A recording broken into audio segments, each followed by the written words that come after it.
Okay, go. Hello, I'm Mally Shansfeld.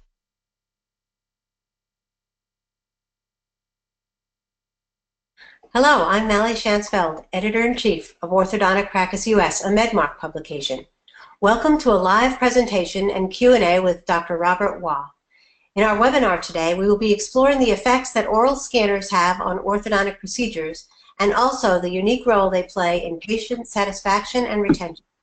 Before we get started, I would like to invite viewers to use the question box in your control panel to ask any questions. Your questions will be answered at the end of the session. Also, associated with this presentation is a free CE quiz. We will provide you with a link to access the quiz at the end of the webinar. I'm pleased to introduce our guest for today, Dr. Robert Waugh. Dr. Waugh has practiced orthodontics full-time in Athens, Georgia since 1989 and is also an assistant professor at Georgia Health Sciences University, USA College of Dental Medicine's Orthodontic Residency Program. Dr. Waugh's interests include using new technologies that help deliver better care for his patients. In 2008, he merged 3 offices into one facility with 24 chairs that allows him to deliver care using a wide variety of advanced modalities in hygiene, patient scheduling, treatment delivery, and more. Dr. Waugh, we turn the webinar over to you to learn more about this topic for today. Okay, very good. Mally, one little change on the intro. Instead of saying we will provide you with a link to access the quiz, can you change that to we will email all attendees instructions to take the CE quiz associated with this webinar. Okay. So we'll be emailing instructions instead of providing the link online. Okay. But do we any feedback, Dr. Waugh or Amanda? Well, we want to change the name of the school because it was a little. They've changed the name about 5 times, so we'll write it out for you. But it's Augusta University College. Dental College of Georgia. Dental College of Georgia, Augusta University. Yeah. Dental College of Georgia. You're looking at an old introduction for me. Dental College of Georgia at Augusta University? I thought it was Augusta University Dental College. Let's just call it that. Augusta University Dental College. No, it is Dental College of Georgia because they wanted it to be like the Medical College of Georgia. Dental College of Georgia. Yes, Augusta University Dental College of Georgia. That's it. Okay. Sounds good. It changes up. If they change the name between now and the end of it. Okay. Okay. Got it. All right, and you saw that, well, we can see that Mally turned off her webcam, so Dr. Waugh, now it's just you on webcam, and we still see your PowerPoint presentation. So we can run through your part now. You just want to make sure that, you're able to, if you want to do any little intro before you start your presentation, just, feel free to do that, or however you want to transition to your. I'll spend a little bit of time on this slide, but tell me again if who I should be thanking. Is it Carestream or is it this publication for inviting me? Who is it? Did you say Omega? I haven't heard that, but is it Omega? Did I hear you say? MedMark? It would be. I'm sorry. Orthodontic Practice. Yeah, it would be Orthodontic Practice US and Carestream. So. You can thank both. All right. So I'm ready when you are. Okay. And if you do give us a shout out, Dr. Waugh, could you please remember to say Carestream Dental? Carestream Dental. I'll do that. Thank you. Thanks. Yeah, okay. I'm used to shortening that, but I need to say Carestream Dental each time. Thank you. Yeah. I do the same thing. Okay, so whenever you're ready, Dr. Waugh. Okay, thank you, Mally. I sure do appreciate the opportunity. I'm excited to be presenting on behalf of Carestream Dental, and thank them also for inviting me. I'm excited about what we're going to talk about tonight because this has impacted me in my practice. We're going to talk about the impact of intraoral scanners on the orthodontic practice. And this is one of the great breakthrough technologies that is really going to revolutionize your practice. If you're already involved, I think I'll have something for each of you tonight. If you're perhaps looking for a scanner and to implement a scanner in your practice, it should be something also that's very beneficial to you as we review all the benefits and features of scanning and what it could mean to you. So just to give you a little bit of background, I have been involved with intraoral scanning since, I believe, 2012. And the first generation of scanners came on the market. I wanted to be a part of that. I saw it as a revolutionary part of treatment, and, something that could enhance the care for my patients. Now, with the later generations of the scanners, it keeps getting better and better. So I think if you're coming on board at this time, you're going to really enjoy the ease of which you can implement this into your practice. So let's get started. Our agenda today will be to go through and give you a brief history of intraoral scanning. I'll be working through the general orthodontic practice workflows. We'll talk about lab relationships, fit of appliances, the learning curve for you and your staff. We'll talk a little bit to the return on investment and show you how you can pay for the scanner with just the routine care you give your patients on a daily basis. And we'll be finishing with hygiene, patient safety, patient education, and of course case acceptance. So that's our agenda. Let's get started with the history. So a very brief overview with what we've got to learn is really that in the 70s and 80s, CAD/CAM scanning got started in Europe. And it wasn't until really the miniaturization of this technology that put it in the hands of dentists in the early years in 2000. Now, as of 2010, we're seeing further refinements in the technology, meaning the software for scanning has gotten better and better for whole arch scanning. And I think in my practice, what we were looking for was the tipping point was when we thought we could get an intraoral scan as quickly as we could take an alginate impression, we said we would be on board. And it didn't take long for the scanning times to beat out the time it took to beat impressions for clinic time. And so that really was a tipping point for us to get started. Fact now is that according to the JCO, the Journal of Clinical Orthodontics, 62% of respondents indicated that they now use an intraoral scanner. So I'm thinking that there's probably a third of the audience out there right now that are watching this seminar and looking potentially for a scanner. In our practice, regardless of which scanner you use, I think this will benefit you, but in our practice, we've chosen to use Carestream Dental's CS3600 scanner.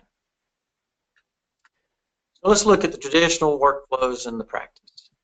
When you took a traditional workflows with either alginate impression or PVS impression materials, you would use all those materials to first inventory those materials, then take the impression, moving then across the board to the wax bite, another material that you have to use, then going to the lab to pour it up with stone, plaster, pour that up with yet another material that you'd use with traditional, waiting for then that to dry, and then over to the trimmer to then be processed for final models.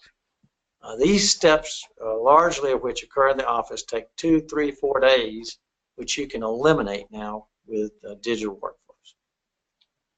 When you take impressions, optimal results aren't always guaranteed. In fact, when I look at an assistant coming to me with an alginate impression and she's coming around the corner with the impression, she's already got a worried look on her face that I'm going to reject that impression because she already knows that she's going to have to retake it if there's a bubble or a miscue on behalf of the patient or even the technician.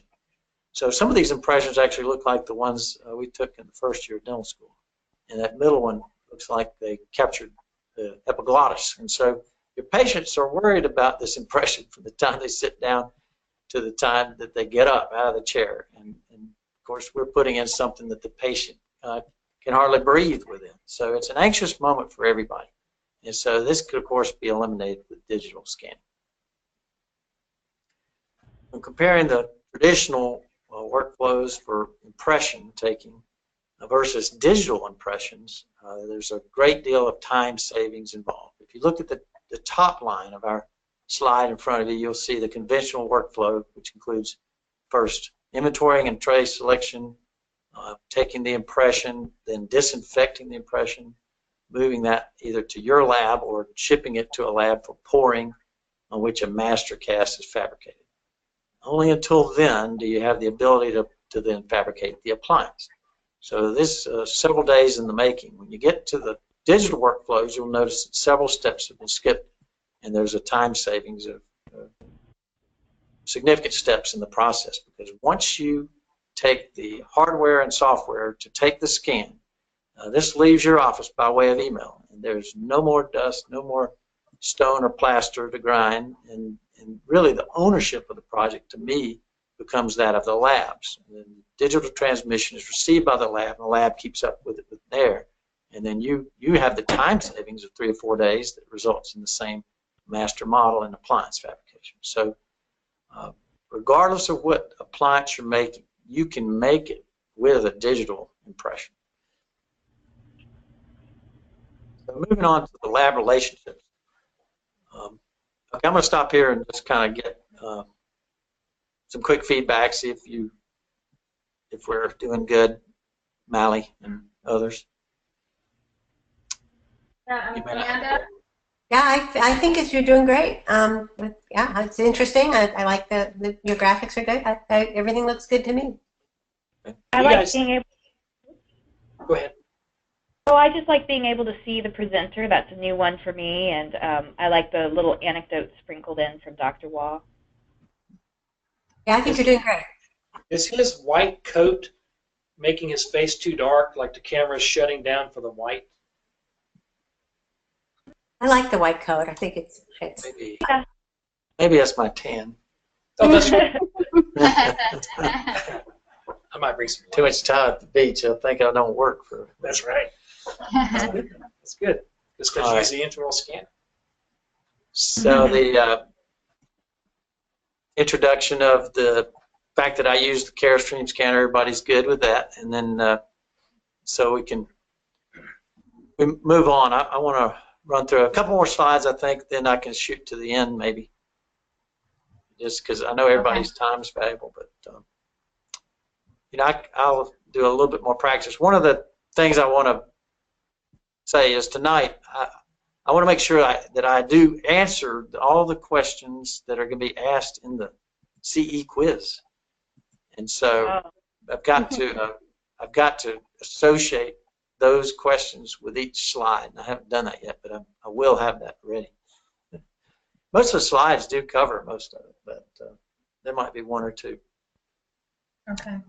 So the question like, when conventional impression materials are eliminated each month, the practice can save as much as, so that's going to be one we update. Probably. Dr. Waugh, when I do a quiz for a CE, what we do is we take a sentence verbatim, exactly as it's written on a slide or in the article, and just take out a word or two. And I think that's a very good way of doing it, because if people have, you know, they can look and see words verbatim from there. So even if you word it differently, they could be thrown off or something. So it's I think you're right to take something straight off your slides and just you know, remove a word or two, or you know, make it either multiple choice.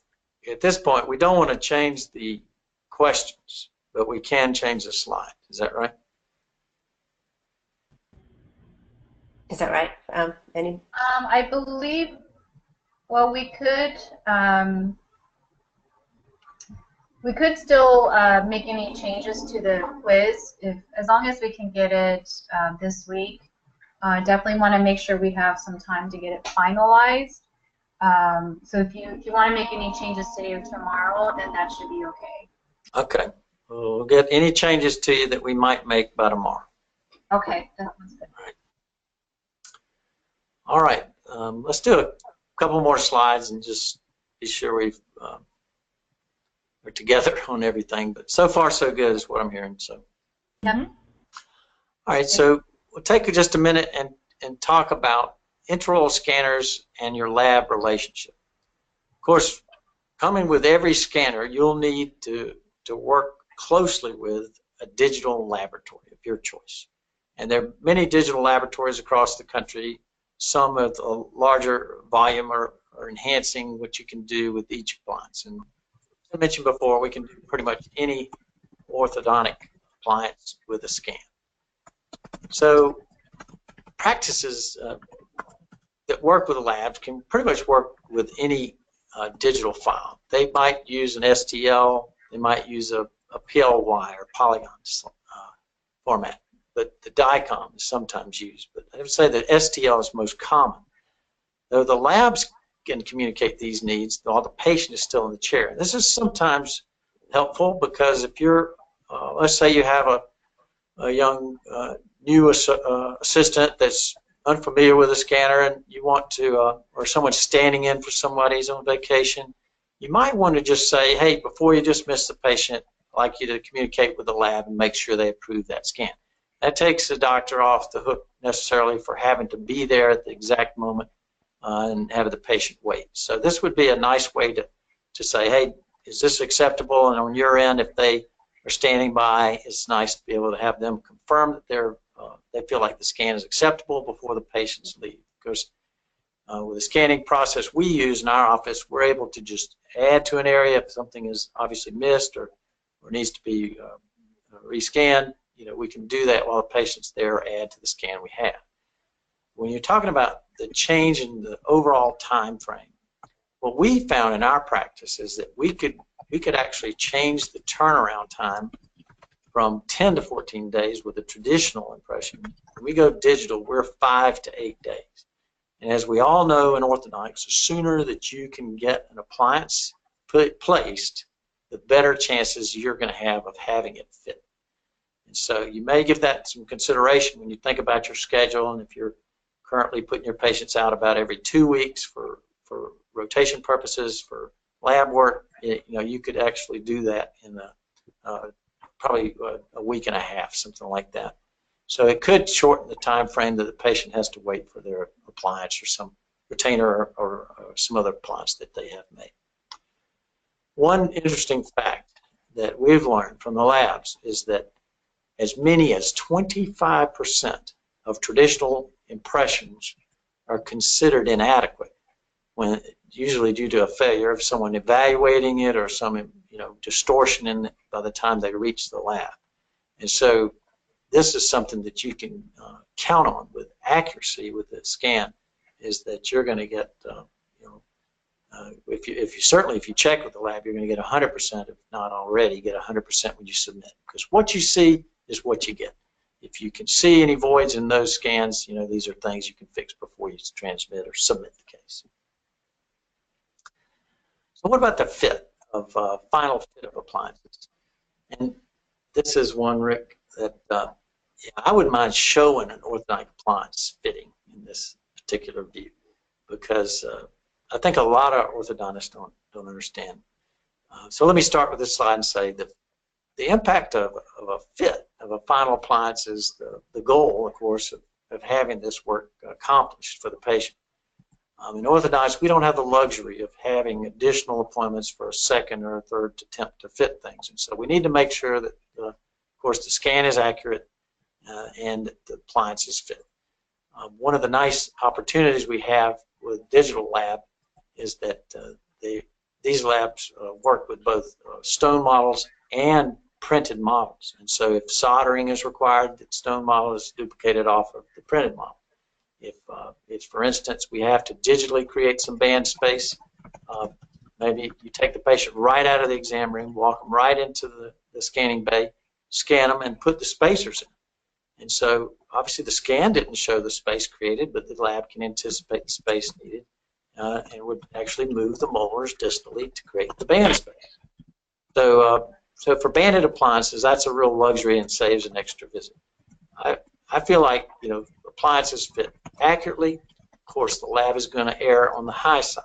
So if you're used to fitting your own bands or fitting your own crowns, taking alternate traditional impressions of those cases and sending in those crowns and bands, you might like to know that those bands and crowns are inventoried by the lab, and probably 95% of the orthodontists across the country are actually having the lab fit those bands and crowns. When I found that out, that solved a huge inventory problem for me, and I was able to use the lab, at my disposal for fit.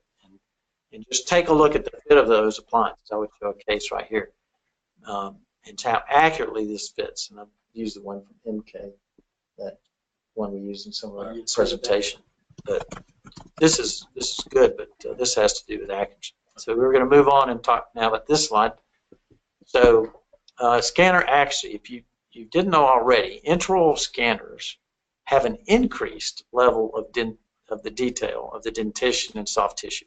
And so digital impressions are more accurate than traditional alginate impressions. And so this means when you take them, of course, you have probably fewer retakes and refits. You'll have appliances fit more predictably and a higher quality outcome. What about the learning curve for your practice and your staff? Well, we've divided this into pros and cons, as we would anything we're really trying to analyze. And if you look under intraoral scanning pros, you'd find that scanners can help eliminate most of the consumables, like the impression material, the wax bites, all of the disposables that you might use, the trays, and so forth. So intuitive software would shorten the learning curve for all the staff. That's a pro. And then digital models allow you to communicate to the lab, possibly then also to the referring dentist. If you had a question about a case or what you were trying to accomplish with a case, you could transfer that electronically as opposed to having to cart the models over or mail them. And then finally, in the pros, is the new technology demonstrates the practice's dedication to the latest techniques. And so we feel like this is a plus for our patients to walk them through and show them this technology. Now, if you had to list cons, I think at first you have to consider that new technology could disrupt your practice workflow. In other words, you're going to have some stone and some stone models, and you're going to have some digital models going through the practice. Your goal is to get to the 100% digital if you can. So at that point, your staff are going to offer just a little bit of resistance, but once they see this, I think they'll move on to to understanding that this is a forward step for them and for the practice. Going digital is a mindset, and it can be expensive because you have to buy the scanner for the beginning.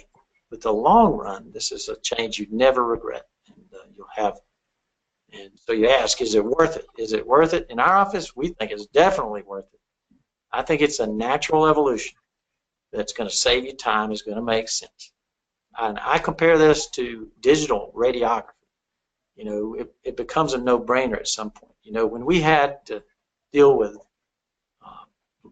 film and processors, chemicals, dark rooms, the time it took to generate this and label it and put it in the patient's chart. I mean, digital radiography became a no-brainer when we could just push a button and it lands in the patient's chart. This is, for us, the best. And of course, with the software we use in our practice, this is a seamless technology. So scanning has become easier now that the first generation scanners have sort of broken the learning curve, and now a very short learning curve for us. So there's no question in our eyes, it's definitely worth it.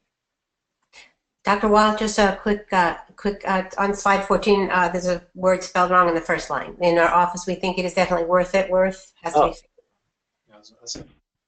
Okay, Rick will get that. I don't first. We'll get it. Thank you. Thanks.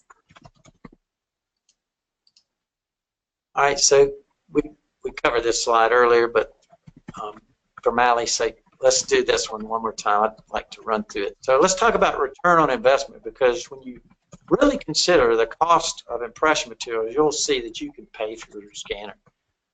Consider how much you're currently paying for either alginate or polyvinyl siloxane impressions, the more expensive material.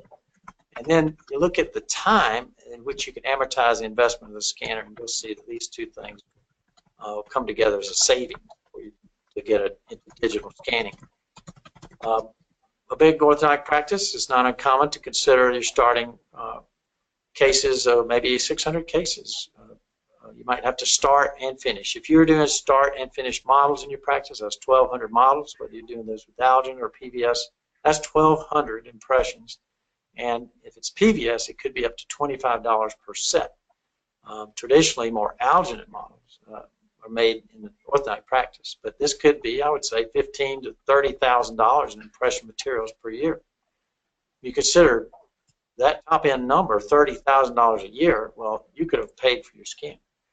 The cost of a scanner could be, I guess, $450 a month.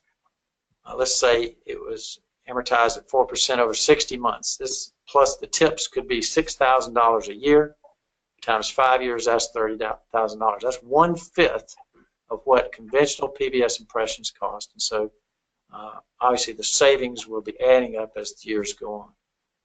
Having a portable scanner is also a very flexible tool in your office, and that offers you the opportunity to do things that you might not otherwise do with something on a trolley or something otherwise. So in our practice, we're enjoying getting the return on investment because we can move throughout the office and use it.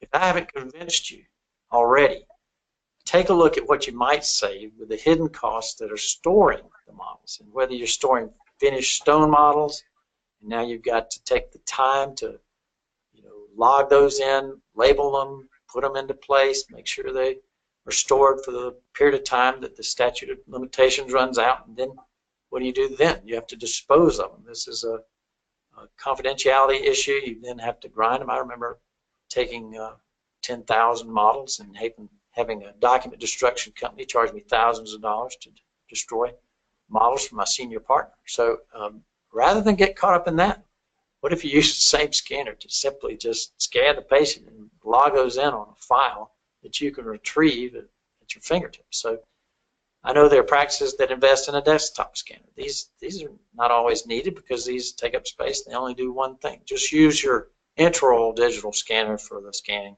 of the patient, and then you don't have to worry about the cost of storing CAD models elsewhere in the third-party service or stone models in your own practice. All right, so I'm going to clip through these. I don't see how you can talk about heat sterilization without mentioning Carestream, because I think you're one of the only ones that do it. Mm-hmm. Oh, So, really? yeah. Yep. So, in the picture here, we're showing both a side and a front mirror tip. These are autoclavable. This is what's recommended, and the fact is that the CDC recommends this, that heat-tolerant semi-critical items in dentistry that come into contact with mucous membranes must be sterilized using heat. And the scanner we use in our practice, and if you're okay with it, I'll mention Carestream Dental is one of the few on the market that does this. I don't know, you don't want to be too salesy, so we don't. If you don't want me to mention it, I won't. Thoughts on that, Amanda? Oh, I'm fine with it, as long as the MedMark team doesn't feel it's getting too salesy. Let's just say Because we are going to scanner. Carestream. I'm going to thank Carestream at the end, and Dr. Wall is going to thank Carestream at the end.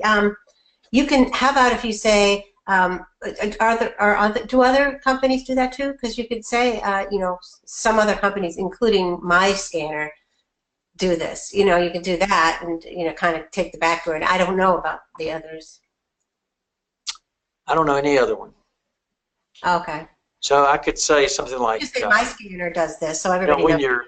Be sure that when you're shopping for a scanner, if you're in the market for a scanner, you owe it to yourself and to your patients to follow the guidelines that are designed by the CDC. So they're recommending that heat-tolerant semi-critical items in dentistry, items that come in contact with mucous membranes, be sterilized using heat. And that's a very important piece of the puzzle. Look for when using your scanner. And patients like to see that thing unwrapped in front of them.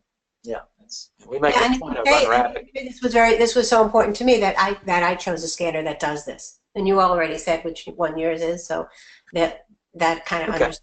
Like you do it that way, so we're not so obvious about it. Yeah, just personalize it. I love the facts. I think the facts are a very nice addition. I like that. I like the references and the facts. Yeah, always good. So then we talk about impressing new patients. There's nothing better to me than to look across the office and see my new patient entering the office on the tour as they go through and they pass by our scanning bay. We have a 3-chair area that's dedicated to doing nothing but scanning. And this is a huge wow for patients when they come in for the office tour and they're making a decision about who they choose to be their orthodontist. You know, we're getting more shoppers these days, and to distinguish your practice, it means everything. And for me, I know that they see the scanning. We have this, in fact, up on a large screen TV, and they can see on the monitor, and they can see the scans in progress, and it's got a cool look to it. It's high tech, and so this makes the patients feel more confident in our approach, and they see this technology in action. So impressing new patients is great, but getting, you know, comfortable scans that are more comfortable for patients and don't gag the patients. So when we start talking about you know, the patients and the time it takes to do this procedure, you take your time with patients, but there doesn't have to be a lengthy procedure. If a patient has a strong reflex, we're looking to, you know, this is the slide, we're covering the gagging. I've got to get this question answered. So, I have a question on the third bullet. A digital model is presentation ready as soon as the scanning is complete, meaning there's a need. Is it there's no need to call the patient back? No need, no need. I'll make a note of that. Okay. Are you going to change the PowerPoint and send a new one to Dr. Watt to use, or do we change this ourselves? I made a few notes about edits that I can go ahead and make, unless you had already made edits in it and you have a different version than I do. Which change did you do? I would like to produce the final version and send it to you. Okay. Because I think got a little bit of work to do, but I'll try to have that for you tomorrow. And then I'm sure Jamie Weiss can get me or more ortho-specific images for that traditional workflow and the earlier slides. So kind of find places to cut out PVS, work in more alginate references. Yeah, you know, I don't have that cost research done, but we can make some general statement. Okay. And so, you know, I think there needs, if you're wanting the questions to be, you know, the answer to the question to be pretty much verbatim, we're going to need to add the stuff about the gag reflex and so forth to this. So, Yeah, I just don't want the people to say, oh, I'm not sure, because they're going to get a copy of this. So I want them to be able to go through it and say, oh, there it is, and be sure of the answer, rather than having to not be positive and maybe have between two answers, you know, just make it more visible for them. That's, you know, because we're not trying to trip them up, we're trying to inform them. No, yeah, so it's I might even say that. We're going to get you what you need. Yeah. To educate you and get you through the quiz. So right. So it's not an intimidating thing, right? So right.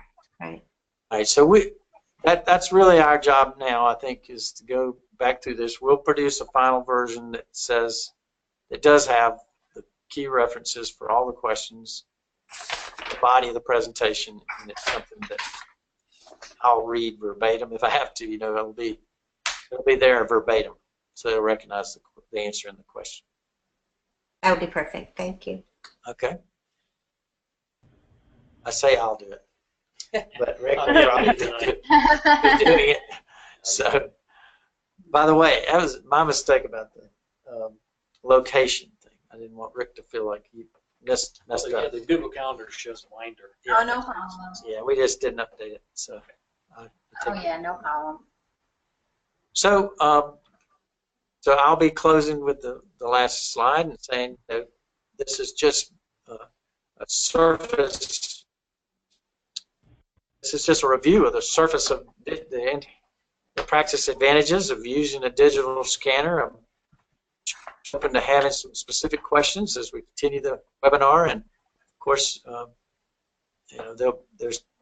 I don't know if you're wanting to put my email up or anything like that. So generally, I try to give people an email. We can do that if you want. Okay. Well, this slide will remain up for the rest of the webinar. So when we have the Q&A portion and Mally does the close, then this slide stays up. So if there's anything, any additional information you want to give here, you know, a website to learn more about the scanners or an email address or any kind of contact information, it'd be good to add that to this slide. Okay, so Dr. Wall, you want to, you know, just work through that with, you know, Amanda, or just make sure you have that. And once you have the final version of this presentation, please send it to me also. I want to have a backup.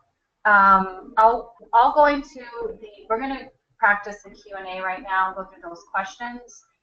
But at the end of this practice, I want to talk about some ideas on how to handle any kind of technical difficulties that could possibly come up. I have seen them come up. So with me having a copy of the presentation, it would be the backup if for whatever reason you lose internet connection, Dr. Wah, then we have a PowerPoint that we can show on the screen while you dial back in or get back online. So that's what, you know, the reason for us having a copy. So Mally, could you go ahead and go through those questions? And again, these are the sample, not sample, these are the backup questions. So they're filler questions. Sometimes we'll get questions, you know, people need a little bit more time to put in their questions in the chat box, or if there's any, you know, gaps where we're not getting any questions, we'll use these as fillers. So can you go ahead and go through those, and then Dr. Watson, that way you're familiar with them, and then we can talk about the order of them too. Sure. I'm going to say, when you're done, I'm going to say thank you, Dr. Wah. I have some questions, but before I get to those, I would like to again invite viewers to use the question box in your control panel to ask any questions that you have. And then I will ask the questions. How do you scan difficult bites such as open bites? Will be one question. The next question, how can scanners be used for sleep appliances? Another question, how do you care for special needs patients with the scanner? 4, how has the transition been to digital records for you? And the next one, what are patients' reactions to this technology? And the final question that I have is, what are the biggest changes you see in orthodontics in the next few years? So if you want to change the order of those, that's possible. We can send you the questions and you can change the order. I would change, how do you care for special needs patients with the scanner? I would say, has the scanner helped you provide better care for special needs patients? I think that's kind of what the question is leading to, or individualized care for special needs patients. And I'm comfortable with the order, you know, that you've got. The first question is such a specific question about open bites. I want to clarify that. Do you think they're just talking about the fact that bite record, when you're trying to couple the upper and lower together? Yes. They're wondering if they can take a bite record on a patient with an open bite. Of course you can. Dr. Wah, John helped us come up with that question just because he had recently helped an orthodontist who was struggling with that, and you're kind of getting at it where the software was having trouble recognizing it. It couldn't come up with the occlusion, I guess, so how they got around with it was they used a wax bite, and then the software just kind of erased the wax bite, treating it as like gum tissue, and then it was able to do the occlusion. So we were struggling to come up with questions, and John, since he works with so many scanner users, said that was a recent one that people might be interested in. Okay. Well, that's a good, I think for some more advanced users, this probably is a good question. If they're a beginner, this is some, you know, negative that they haven't considered. But I could say, in our experience, taking a bite record on a patient who has an open bite. Now, once you've got the upper scan and you got the lower scan, the next step is to take the bite record. And so, in our experience, the scanner we're using takes an excellent bite record on open bite patients because it can focus on the upper and lower teeth and it matches it together. Even the more difficult ones for us seem to be the ones with the more severe overjet, where it's harder to get the upper anterior and the lower anterior teeth in the bite. And so usually in those cases, we'll, instead of taking a right-left buccal and an anterior shot, we'll take two buccal views, one on each side, or two on each side, and that's usually enough to put the bite together. So an open bite case is usually a traditional 3-view. You just take a right and a left buccal and an anterior shot, and it'll put the bite together pretty much every time. You want to change that question to how do you scare difficult bites and leave out the second part so that you could address whatever you want to, or do you want to leave it such as open? I think that, how do you scan, what are the most difficult bites you scan, and how do you get around it? So what are your tips for scanning difficult bites? Okay. So I talked to a lab today about the scanning for sleep appliances. We in the past, we can transmit. There are very few labs right now are doing digital sleep appliances, and so there's only 2 in the country that I know that are making digital. And really, the hardest part to communicate is just what we were speaking about with the bite rate. So, but as long as you can get the teeth to be shown in the view, usually the scanner will put it together.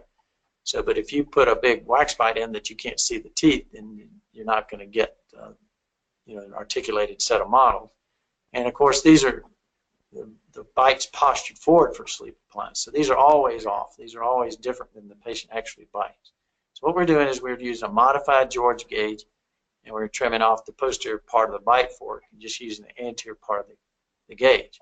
We've dialed in the patient's advancement, the titrated advancement, and without the posterior part of the bite fork in, we're able to just use that as a reference. And the lab more or less can fill in the rest. Once they have that scan, they create a negative wax bite from the scan, fill in the void. So labs can communicate that, or you can simply mail it in, but that requires snail mail. As you know, it takes more time. So for the special needs patient, to me, scanning is a perfect opportunity for special needs patients. So, that would be the digital impression would be the impression of choice. So for most patients, this is quick and painless. You can get it in, you can scan, you can take a break, you can add to it. So it's not really a time-dependent thing. So you can schedule a little bit more time for those patients. And then for a lot of those patients, we're not using fixed appliances. In other words, a lot of aligners are being used, and for us, that's a good choice for these patients is to use reset trays or reset aligners for patients who, depending on the condition, may or may not be able to clean around braces. So as far as the next question, I don't know if you want to go through these, but my transition to digital record taking has been a seamless transition, really, because we're using the type of software that also integrates with the scanner. I think when you have to choose software that's an extra step to move these digital records over to your imaging program, that's an extra step, but it certainly can be done, and wouldn't let that be a deterrent. But for us, it's been a very seamless thing because we use software and the scanner compatible. So it's something to think about when you choose a system. And then what are patients' reactions to technology? Patients are always impressed. Patients, we talked a little bit about that, impressing the patient. But patients would much rather prefer, of course, a digital impression to an actual impression. You don't have to ask twice. You've got the gag reflex. You've got that taken care of. The anxious moment with it in the mouth. You've got the cleanup afterwards, and it's messy. And so with digital impression taking, all of those negatives are gone. The final question was the biggest changes that we see in orthodontics coming. I think the scanner is getting so quick now that we're actually considering putting the scanning into the new patient process before the patient's examined. And so that's how quick it's gotten and how comfortable it is that we would actually take the time to do this over traditional photography in some cases.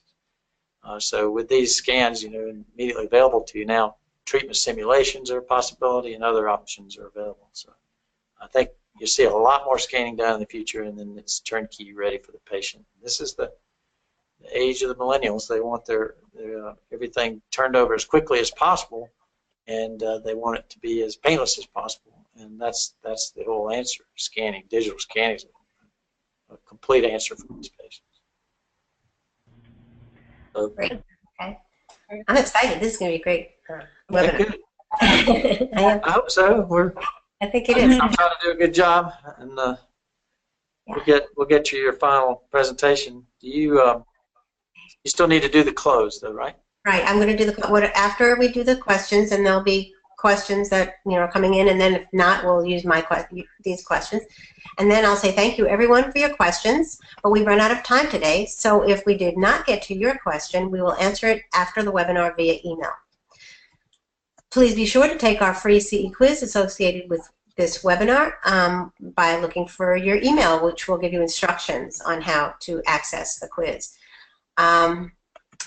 And after this webinar, we will also send you a recording of this presentation.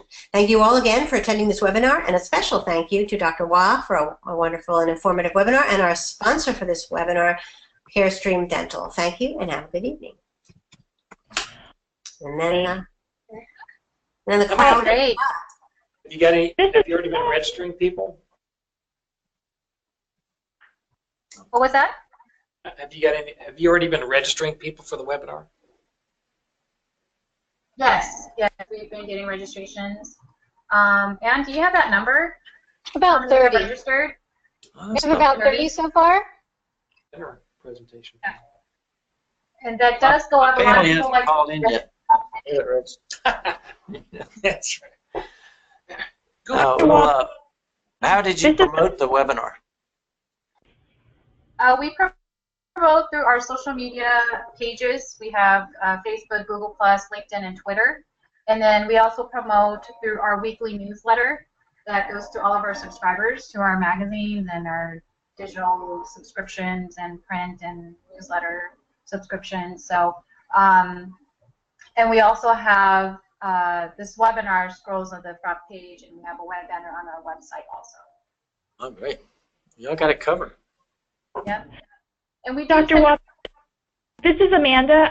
Just before, I was afraid people would start hanging up in the next few minutes. Could we go back quickly to the questions? One thing that wasn't on our prepared question list, but we anticipate being asked by someone is how does the scanner work with clear aligners? And we know everyone is asking the Invisalign question. Joe Andrasco, if you remember working with him, just kind of recommended that we you share your success with specialty appliances, Clear Correct, and kind of go into detail about the clear aligners that you're using, because we can't, as much as we'd like to, can't answer that other question. Does that make sense? Yeah, they don't want to get into the patent question or the competition, but there's a lot of great aligner systems on the market that are compatible with the system we use. And do you want me to mention specialty? Yeah, if you have successful cases with them, we'd love to give them a shout out. I know even the case we're discussing for the September-October issue, you used them. So I don't think they're, sure, go ahead. That's not on our list of questions, but we just anticipate that being asked and wanted you to be prepared to possibly handle that. So I should not add that to my list right now. No. I mean, it would be wonderful if that were not asked, but it's kind of the question that everyone's asking these days, and we just don't have a good answer for people. Okay. Well, the thing I'm hearing, and this wouldn't be something I would raise in the question, but they're saying that there's no new systems are going to be accepted by Invisalign this year. So that's what I'm hearing, but that won't be a very positive thing to bring up. So, no. but I think for our standpoint, I think the way to go on this is to just say, in our practice, we use the scanner.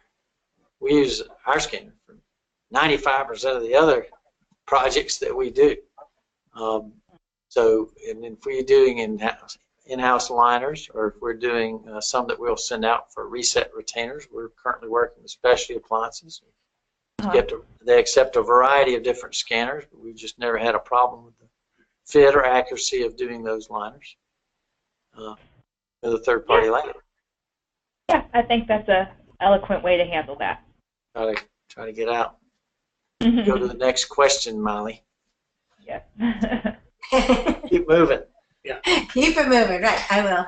And if they asked when you have a bad connection, I'm sorry, I can't hear that question. We're going to go to the next one. Okay. We're breaking up. ROI slide. I wanted to ask you something with them on it. All right. Rick has asked me to go back to this Right slide. All right, so in the middle where it says 600 starts plus 600 finishes equals 1,200 impressions, it's really 2,400 impressions, isn't it? Because there's two. Oh, yeah, upper lower. So it should be 1,200 sets of impressions, in parentheses 2,400. Okay. Yeah, we'll make that change. As a, That's That a was pretty my aggressive number of starts, too. is, That was my next question, since Dr. Waters brought that up. Just so I have an action item from this, are you guys going to work on edits, or I was taking notes throughout when we saw little typos and stuff. Did you want me to take a stab at edits, or are you guys going to do the first round of edits, cleaning it up? We do the first round, and you do the final. Okay, I'll make it look pretty once you've edited it. Okay. Okay, and then be sure to send me the final version. Okay. What we will do is, if we happen to lose Dr. Watt during this presentation and his internet goes down, then I'll pull up the presentation on my end and I'll flip through the slides for him. Dr. Watt will just need you to dial in instead of using the computer microphone. The way to do that is on your GoToWebinar control panel that shows up on the side. There should be an audio section. If you click on that, and then when you click on the phone call radio button, it gives you a phone number. So you don't need to write this down now, but you'll have a different phone number for the actual webinar. We'll give you the opportunity to write down that number and the access code, and there's an audio pin also before we even start the webinar. So that way you have it on a Post-it note or somewhere handy, so you can dial in if you do get kicked out of your internet for whatever reason. I've definitely seen that happen before. So we'll go through that. I do ask that for the live webinar, if you can join on early, so we can do just a quick test again. So Oh, definitely. Yeah, we'll be on early. Okay, great. So 15 minutes is good. I'll send you an invitation so you can block that off your calendar. But 15 minutes prior, and we're just going to test everything really quick and give you a little time to just flip through your slides really quickly before we go live.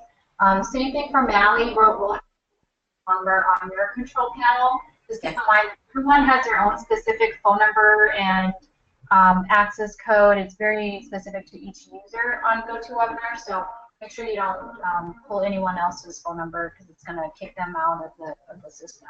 So we'll go through that 15 minutes before the webinar. The webinar is set for Tuesday at 2 p.m. Pacific time. So just make sure you join 15 minutes prior. I'm in Eastern, so I'll be at 5, but it's okay. That's right, you're Eastern. And that's about it. We'll send a recording after this to all the people that missed it. And Amanda will send you a list of the registrants. And we're going to continue to promote this 2 weeks after. So we're going to have the recorded version of this up on our website with the quiz. And that will run on our Ortho channel for 2 weeks to continue to collect the registrants for that. Okay. All right. I did have on the CDC on the panel that had the CDC recommendations. I think that there was a little grammatical thing there. Should I just write that to Amanda? It didn't agree. It said the recommendations, and then the word after it didn't agree. Whatever had the CDC recommendation. Wait, that one. Somewhere. the most recent CDC recommendations underscore the need. Okay. Yeah, that was hard because sensors is plural, but CDC is not, so I think underscore is But it's the better. recommendations underscore. So if you want to say recommendation, then leave underscores. So, Okay. so Underscore. Okay. that's all I wanted to say. Okay, cool. Because the next one, the Center for Disease Control recommend, well, that is true because that's the centers, but we're talking about recommendations in the top. So. Okay. Amanda, Yes. if you'll send me a promo email, I'll use it and send it out to the CE Ortho members. That's about 225 people. Well, yeah. Okay. Michelle, do you have something like that we could share with them? Yeah, absolutely. I'll email that to all of you after this webinar. I was on the Ortho Practice website the other day and saw the a little promotion for the webinar. That's a picture of the scanner. That looks familiar.